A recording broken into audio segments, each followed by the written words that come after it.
Hello everyone. आप सभी जानते हैं कि इंडस वाटर ट्रीटी अभी न्यूज़ में है। पहलगाम में हुए आतंकवादी हमले के बाद से भारत ने पाकिस्तान को जवाब देने के लिए इस महत्वपूर्ण ट्रीटी जो साइन हुई थी 1960 में, उस पर अभी तत्काल प्रभाव से रोक लगा दी है, उसे स्थगित कर दिया है। तो इसीलिए ये जो ट्रीटी है ये न्यूज़ में है। तो आइए समझते हैं इंडस वाटर ट्रीटी क्या है। तो basically it is a water distribution treaty between India and Pakistan. Okay, it was signed on September 19, 1960 and it was brokered by World Bank. World Bank का दूसरा नाम है IBRD. It means International Bank for Reconstruction and Development. तो इसके द्वारा ये broker किया गया था, ठीक है। उसके बाद यानी कि वर्ल्ड बैंक के मीडिएशन था इसमें। तो ये ट्रीटी किसके बीच है? India and Pakistan. तो आगे बढ़ने से पहले आगे इसके प्रोविजंस क्या हैं इस ट्रीटी के जाने से पहले हमें इंडस रिवर के रिवर सिस्टम को समझना होगा। ये जो इंडस रिवर बेसिन है इस चीज़ को समझते हैं। तो अगर हम इसके ओरिजिन की बात करें तो इंडस रिवर का ओरिजिन होता है ये तिब्बतन प्लेटू है। तिब्बत प्लेटू में एक ग्लेशियर है, बुखारचू ग्लेशियर। ओके, तो बुखारचू ग्लेशियर में इसका ओरिजिन होता है तिब्बत में। ये जो कैलाश माउंटेन्स यहाँ पर हैं और वहाँ पे मानसरोवर लेके कैलाश मानसरोवर के नाम से जो विख्यात है, वहाँ पर बुखारचू ग्लेशियर है, वहाँ से इंडस रिवर का उदय होता है। तो यहाँ से ये इंडस रिवर जो है इसका ओरिजिन होता है। उसके बाद ये इंडिया में एंटर करती है, इंडिया में एंटर करके फिर ये पाकिस्तान में एंटर करती है।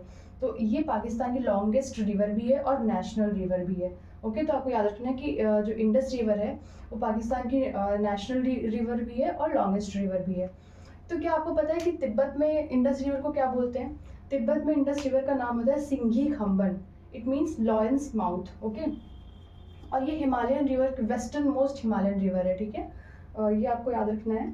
और हिंदी में इसे सिंधु कहते हैं, ये तो आपको पता ही है, ठीक है। और it also forms one of the largest river basins, ठीक है। जो बहुत ही महत्वपूर्ण रिवर बेसिन्स हैं तो कौन कौन से? तो इंडस हो गया, गंगा हो गया, ब्रह्मपुत्र रिवर बेसिन है। तो ये it is one of the largest. Okay, तो ये हमने देख लिया कि इंडस रिवर का ओरिजिन एंड ऑल। अब आते हैं कि ट्रिब्यूटरीज पे। तो ट्रिब्यूटरीज है, फर्स्ट है झेलम, ठीक है, झेलम रिवर। उसके बाद चेनाब है, फिर उसके बाद रावी, ब्यास एंड सतलज, ठीक है। सतलज जो है इसका भी उदय तिब्बतन प्लेट्यू से होता है, ठीक है। बाकी जो रिवर्स है उनका ओरिजिन जो है वो इंडिया में ही है। इतना आप समझ गए? तो ये जो सारी रिवर्स है, झेलम, चेनाब, रावी, ब्यास, सतलज, इनका सीक्वेंस भी एग्जाम में आ सकता है। So Indus river basin can be divided into western rivers and eastern rivers. तो वेस्टर्न रिवर्स में बेसिकली लार्ज रिवर्स आ जाती हैं लाइक इंडस, झेलम एंड चेनाब, ठीक है। तो ये तीन रिवर्स का जो पानी है ये पाकिस्तान 80% यूज़ करेगा और इंडिया 20% यूज़ करेगा, ठीक है। जो ईस्टर्न रिवर्स है, ब्यास, रावी, सतलज, इन्हें तो इंडिया को प्रॉपर्ली दे दिया गया कि ठीक है आप इनका पानी और टोटल यूज़ कर सकते हो, ठीक है। लेकिन जो ये लार्ज रिवर्स है इनका, यानी जो वेस्टर्न रिवर्स है इनका 20% इंडिया यूज़ कर सकता है और 80% पाकिस्तान यूज़ कर सकता है, ठीक है। 80 MF का मतलब है मिलियन एकड़ फुट। ओके, तो जब लार्ज क्वांटिटी ऑफ वाटर की लार्ज क्वांटिटी होती है उसका वॉल्यूम हमें मेजर करना होता है तो हम मिलियन एकड़ फुट में मेजर करते हैं। ओके, तो ये है Pakistan receives more water from India. हम देख रहे हैं कि वेस्टर्न रिवर्स का पानी जो अधिकतर है वो पाकिस्तान यूज़ कर रहा है। तो इसीलिए इंडिया को थोड़ी लीनियंसी मिल गई है कि हाँ वो वेस्टर्न रिवर का पानी भी यूज़ कर सकता है, ठीक है। तो इंडिया को इस चीज़ के लिए ये ट्रीटी अलाउ करती है, लेकिन कुछ शर्तें हैं। तो बेसिकली इंडिया जो है वो वेस्टर्न रिवर्स का पानी यूज़ कर सकता है for limited irrigation, for power generation, for domestic and industrial uses, for non consumptive uses and for hydro electric projects. Okay, तो लेकिन कुछ लिमिटेशंस है लाइक लिमिटेड इरिगेशन के लिए यूज़ कर सकते हैं एंड सेकेंड पावर जनरेशन के लिए डैम कंस्ट्रक्शन तो नहीं कर सकते हैं। अगर डैम कंस्ट्रक्शन करना भी है तो कुछ रूल्स एंड रेगुलेशंस जो है उन्हें फॉलो करना पड़ेगा। उसके बाद डोमेस्टिक इंडस्ट्रियल यूजेस के लिए कर सकते हैं। Then non consumptive uses like navigation के लिए भी कर सकते हैं, ठीक है, फिश कल्चर के लिए भी कर सकते हैं। एंड प्रोजेक्ट्स जो हाइड्रो इलेक्ट्रिक प्रोजेक्ट्स हैं वैसे तो मतलब नहीं बना सकते, बट अगर बनाना है तो रेगुलेशंस के अंदर होना चाहिए, ठीक है। तो ये तो हो गई इंडस वाटर ट्रीटी की बात। लेकिन इसको जो है इम्प्लीमेंट या मैनेज कौन करता है उसके लिए कौन रिस्पॉन्सिबल है, तो वो है permanent Indus commission.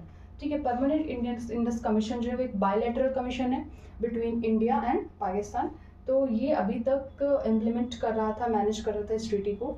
Indus water treaty को one of the most successful water sharing endeavours in the world माना जाता है। करीब 60 साल 1960 से लेकर आज तक जो है पीसफुली इंडिया पाकिस्तान इस तरह से वाटर शेयर कर रहे थे। और वैसे तो अगर इस तरह से अनफोर्सीन सर्कमस्टेंस नहीं होता जो कि पाकिस्तान ने किया है, अगर वो चीज़ें नहीं होती तो शायद अभी तक भी ये चीज़ें वैसे चल रही होती और कोई भी दोनों कंट्रीज़ में से कोई भी इसे वायलेट करने की हिमाकत नहीं करता। इनफैक्ट इंडिया भी नहीं करता क्योंकि उसके भी कुछ रीजंस हैं। India does not have enough infrastructure to use the additional water. ठीक है, हमारे पास उतना इंफ्रास्ट्रक्चर नहीं है कि हम अगर वाटर हम पानी रोकते भी हैं तो उसको कैसे मैनेज करेंगे। ठीक है, हाइड्रो इलेक्ट्रिक प्रोजेक्ट्स कैसे लगाएंगे, वो सारी चीज़ें हैं।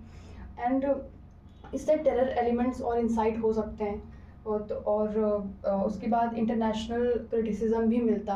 अगर ये नॉर्मल सर्कमस्टेंसेस में इंडिया ने ऐसा किया होता तो ये चीज़ें होती, लेकिन अभी जो है वो अब नॉर्मल सर्कमस्टेंसेस थे जिसकी वजह से ये करना पड़ा।